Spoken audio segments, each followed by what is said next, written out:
There is a pervasive saying among women with regards to getting over a breakup as it pertains to the method they use to get over an ex. The saying is, to get over him, you have to get under him. What women mean when they say this is that the best way to get over a bad breakup or an ex is to sleep with as many guys as humanly possible until you no longer feel anything for your ex. Now, to their credit, they're right. Sleeping around is quite an effective strategy when it comes to trying to overcome the hurt feelings inflicted upon them by their ex-boyfriends. Incidentally enough, it works the same with men. I've had my heart broken a few times, but bed hopping afterwards always made it much easier to deal with and sped up the healing process. But just because it's effective for women does not mean it's good for them, which brings me to today's article written by my girl, Amy the Cautionary Tale Horton. She wrote an article entitled, quote, "I'm no longer embarrassed to use one guy to get over another one." This article is absolutely jam-packed with evidence of true female nature. So let's not waste any time here. Let's jump right in. "I've been a stereotypical nice girl my entire life," she says, "but it's not getting me anywhere. Why should I worry so much about guys' feelings when it seems like they don't care at all that much anyway? I'm done tiptoeing around them." So right here in her introductory paragraph, she starts out with a lie. She says she's been a stereotypical nice girl her entire life, but according to her, that hasn't worked out. Now, you might be asking, well, what exactly is the stereotypical nice girl? Well, the word stereotypical nice girl is a link to an article entitled, "Nice Girls Finish Single. You might not like it, but it's true." Guys, that is 472% BS. This is another case of a woman giving themselves permission to be poorly behaved in relationships. According to that article, these nice girls put the needs of their men ahead of their own, invest too much time in their boyfriends, get attached too quickly, only see the good in people, and make being nice their defining quality. So let me get this straight. Not being selfish, being kind, getting attached because she actually likes the guy and wants to show him, being optimistic about people, and investing in the men she's been in relationships with has gotten her nowhere. Being nice, optimistic, and generally nice to her boyfriends has left her single. Get the hell out of here with that. That's not even close to true. This is a classic case of blame shifting and using an outright lie to shift the blame. Miss Horton would have us believe that being a genuinely good woman has never worked out for her. She wants us to believe that even though she was good to her men and made it clear through her actions that she was 100% invested in them and would do whatever it takes to get their commitment, turned them off, and they all ended up dumping her. This is the same thing as a woman telling you she cheated on her husband or boyfriend because he cheated, but then you find out he didn't cheat at all. She wanted to cheat and attempted to blame shift and just decided to lie about it. I remember a long time back, I had Alan Roger Curry on, and he cracked me up when he said in his female voice, "I have never heard a woman say, I can't keep a boyfriend because I'm just too submissive." And he's 100% right. What Amy Horton is doing here is giving her and other women permission to be disrespectful, insufferable, lie, and cheat in their relationships because being a kind, submissive, committed, and selfless woman backfired. That somehow being a wonderful girlfriend caused her boyfriends to treat her poorly. I don't buy that for a second. This is a typical inverse projection attempt. We know that the better you treat women, the worse they treat you. Well, Miss Horton, like most women, thinks that the same rules apply to both sides, so she's using what's true on our side, true for them. High caliber men simply do not treat women poorly if their women treat them well. That's ridiculous. Women, on the other hand, will punish you for treating them well. So here's lesson number 1, gentlemen. Never commit to a woman who rewards bad treatment and punishes good treatment. And don't kid yourselves, guys. Most women are like this, which is exactly why today's relationships are in the toilet. The better you treat low-quality women, the worse they treat you. Women who are worth committing to don't punish men for treating them well, and they most certainly do not reward them for treating them like garbage. And contrary to what Amy Horton says here in this ridiculous opening paragraph, these women are in solid relationships with solid men, which leads me to lesson number 2, and this one's for the ladies. If you treat a high-value man well, he will treat you well. If a man rewards you for behaving poorly, you're not going to stick around, and you know it. That's not the kind of man you want or need. Ladies, do yourselves a favor and stop listening to women like Amy Horton. She is literally telling you that being a good woman will get you nowhere with high-caliber men. And not only is that patently false, it's flat out irresponsible. This woman is in her early 40s and perpetually single. What on earth does she know about successful relationships? I'll tell you how much. About as much as a fat guy knows about diet and exercise. So let's break down this nonsense and find out why Miss Horton says she's no longer ashamed to sleep around in order to get over a bad breakup, shall we? Guys don't care as much as I think they do. She continues. A lot of men might even be stoked to be used as a rebound. It's the perfect situation if they don't want to commit or stay around all that long. I thought it was mean to use a guy that I don't like that much to help me get over someone else. But I decided as long as I'm honest, it's fair game. So it looks like Amy Horton is still as delusional as ever. Before I discuss this any further, let me quickly remind you to like, subscribe, and share if you like the content. I'd also like to announce that I have taken down all YouTube videos that are not monetized. That's right, guys. If a video I've published, uploaded, or streamed live is not fully monetized, it will no longer be published on or kept on YouTube. I'm doing this to protect my channel and brand, and those of you who know how things work understand that this is a necessary measure if I want to keep growing. But not to worry.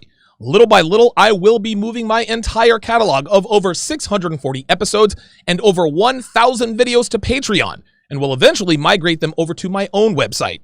So if you want access to tens of thousands of hours of content that is not safe for YouTube, become a patron at patreon.com/Donovan Sharpe. Not only will you have access to my daily private stream, you will get to chat with like-minded men who share your mindset about dominating life, living it on your own terms, self-improvement, relationships, and much more.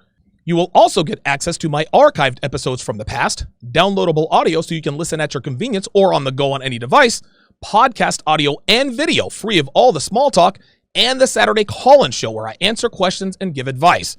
And best of all, you can see tomorrow's video today. That's right, guys. During my private live streams, I let you see what I'm publishing on YouTube tomorrow, today. So you get to see my latest videos before anyone else. Join our tight-knit community of over 1,500 men and reap the benefits of knowing the truth and learn how to use it to your advantage by going to patreon.com/Donovan Sharpe. The link is in the description. Okay, let's get back to this dumpster fire. It is astonishing to me that women still haven't figured out that they are different from us. These chicks are so self-important that they think that everybody, male or female, thinks and acts exactly as they do. Of course men don't care about being used. We know it's just sex. And any man who has hurt feelings about being used for sex is obviously a man with very little experience, meaning he catches feelings for women very easily after he gets some action. But on the other side of that coin, women care very much about being used for sex. Yes, gentlemen, even banana gobblers. No matter how much bedroom experience a woman has in her life, it is always an emotional experience. Now, some women may get more emotional than others, but the fact of the matter is that no woman likes being used only for sex. Even in a friends with benefits arrangement, a woman would love to think their bed buddy likes more about her than her ability to pleasure him. Women need to understand that men and women are different. Yes, we do have similarities, but within the context of any sexual relationships, from one-night stands to friends with benefits arrangements to relationships, we are polar opposites of one another. And the fact that Amy Horton used to think these dudes actually caught feelings for her when she used them for a rebound hookup shows how ignorant she is of her own dating market value. Men of value don't catch feelings for sausage collectors, and we don't care if they use us for sex. Sweetheart, we ain't thinking about committing to you. We're not thinking about wifing up a woman with that much mileage. If there are any women watching, understand this. You banana gobblers out there are little more than receptacles. You exist to give us pleasure and nothing more because that is all you are good for. Do not make the egregious mistake of thinking we actually care about you just because we give you ATM. And I'm not talking about attention, time, and money. If it's casual, she says, no one is getting hurt. She continues, communication is always key. But if I establish in the beginning that it's nothing serious, it'll be fine. Of course, I can't control the possibility that the dude may develop feelings. I could also surprise myself and start liking him. As long as we monitor where we both stand and we're forthcoming, it should be okay. Ah, there it is. A little nugget of truth slipped out.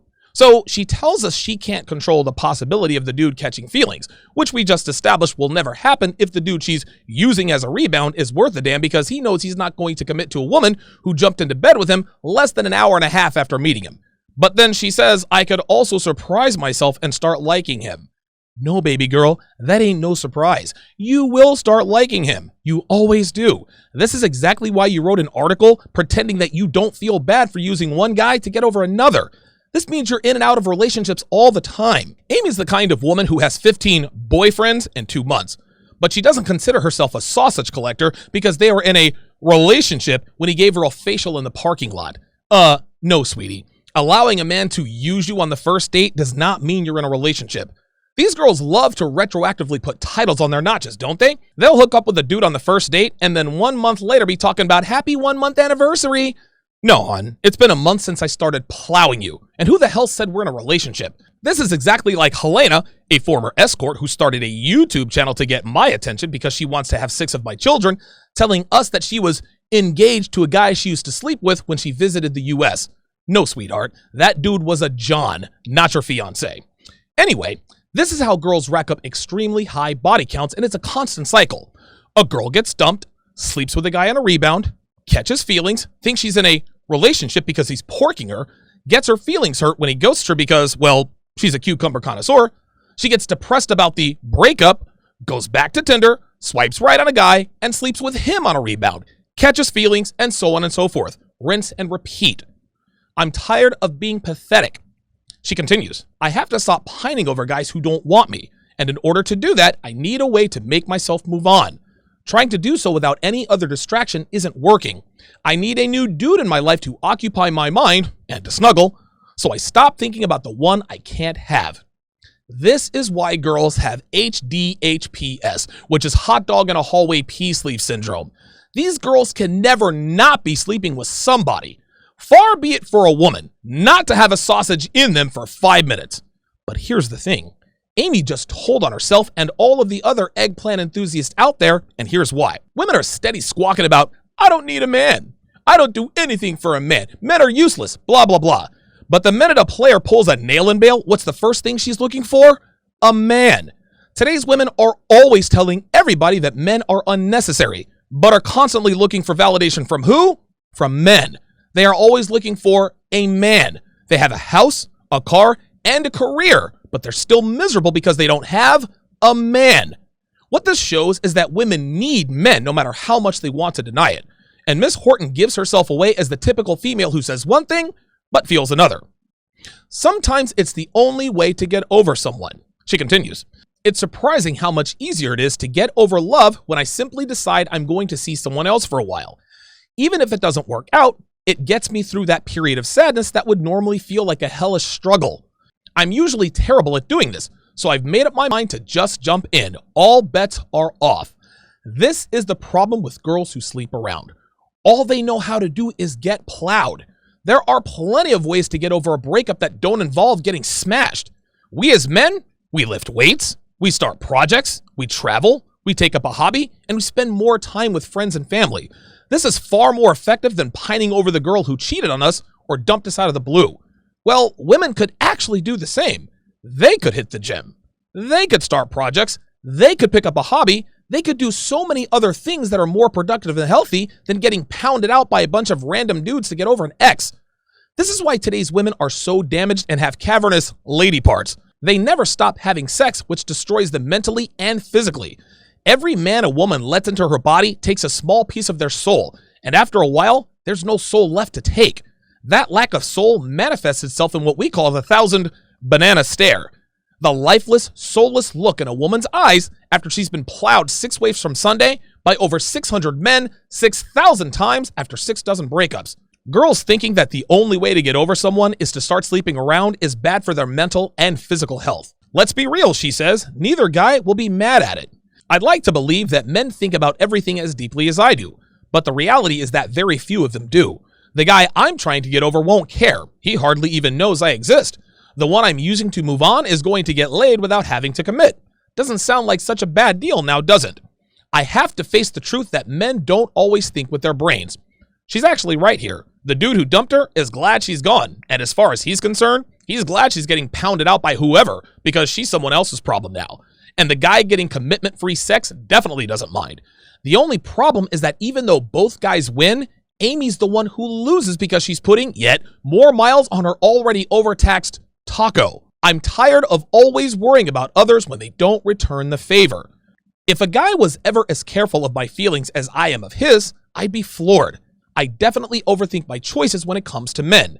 They do stuff without thinking all the time. Well, now it's my turn. Two can play at that game. Here she goes with the lying again. Amy, you have never been careful with a man's feelings. You're a sausage collector pushing 40, which automatically tells us that you've had plenty of men come and go and that you didn't give a damn about any of them. Here's the harsh reality. Most women cheat on most of their boyfriends and husbands, and that's all there is to it. Women are never careful with a man's feelings.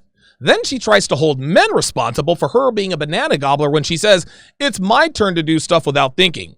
As if to say, well, the reason I'm letting all these guys pass me around is because men do things all the time without thinking, so I will too. No, ho. Women like you do things all the time without thinking. I love how she tries to tell us it's our fault that she's taken a bunch of phalluses. Like she's been a good girl and just woke up and randomly thought, you know what? Guys do stuff all the time without thinking, so I'm going to do it too. It's my turn. Get out of here with that. It's too tough to care so much. She continues. It's mostly wasted effort anyway.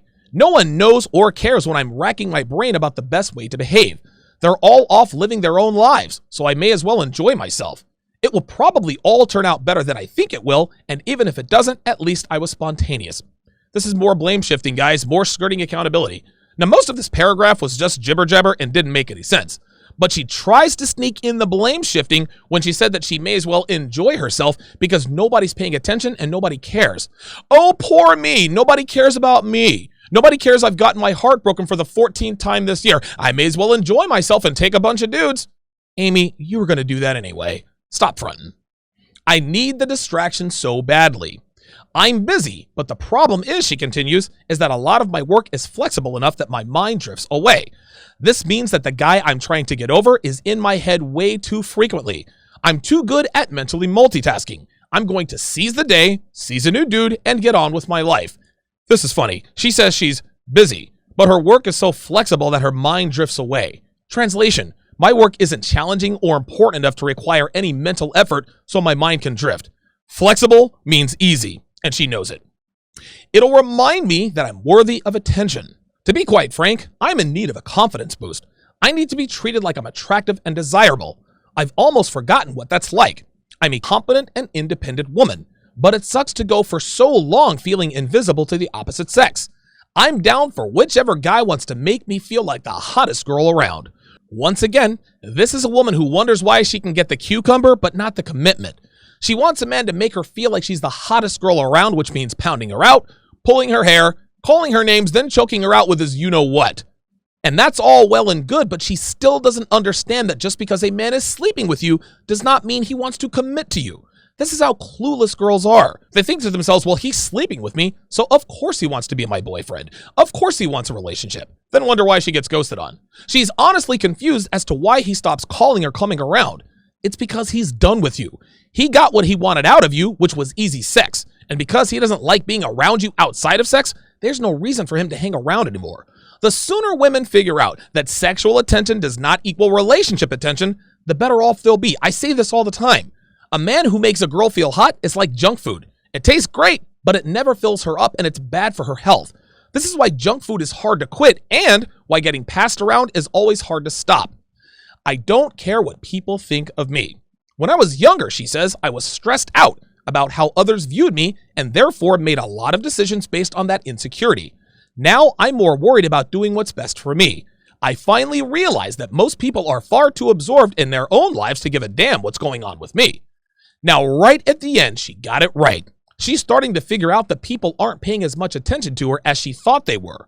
Girls are solipsistic like this.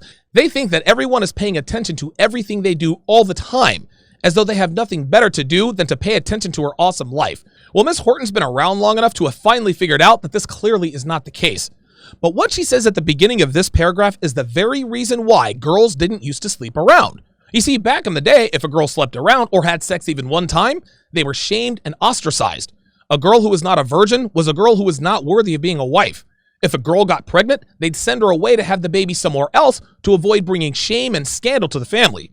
Because of this, girls were very self-conscious and smartly avoided sex until marriage. But Miss Horton calls this phenomenon insecurity, as if to say that being concerned about not being viewed as a potential wife and mother was a bad thing. This is exactly what kept girls in line back in the day. But today, not even close. Girls are encouraged to make themselves as unmarriable as humanly possible and use the I'm not going to feed into that insecurity excuse to jump into bed with anything with a Y chromosome and a pulse. Social pressure works, gentlemen, and proof of this is all around us every day as we're surrounded by overweight people because no one calls them out anymore.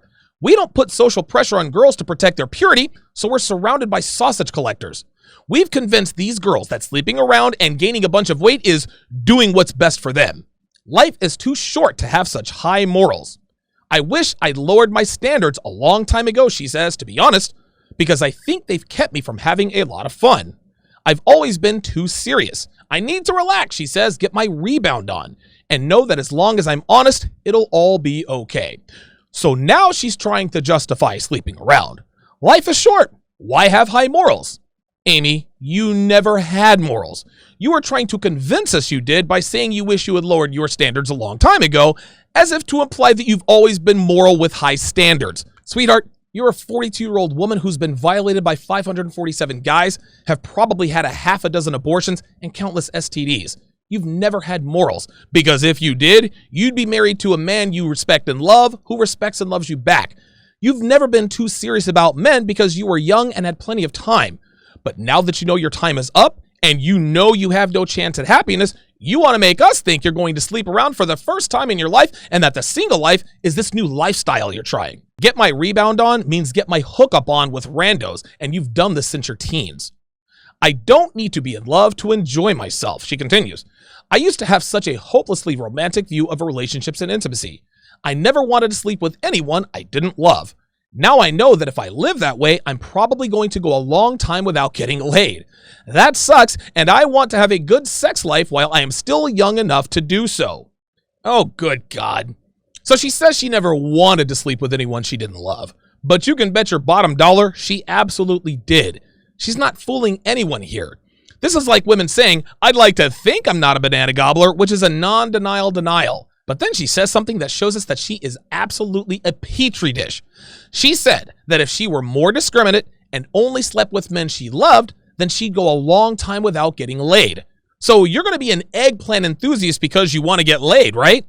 Amy Horton is the kind of woman who will end up alone because of this mentality. She doesn't value male companionship. She doesn't value a good relationship with a high caliber guy. She cares more about random sausage than building a healthy relationship with a high value male. And females like her wonder why they're miserable. Guys, don't forget, Womanese Volume 2 drops in less than 2 weeks. And remember, you'll get Womanese 101 and Womanese Volume 3 absolutely free when you get Womanese Volume 2. Plus, you'll get lifetime access to my Sunday webinars. And if you want a 10% discount on this life-changing information, become at least a $10 patron before July 31st when the course drops. Text DAWN to 474747 to be notified the minute it's released and to take advantage of the early bird bonus material that will only be given to the first 300 students. The links are in the description.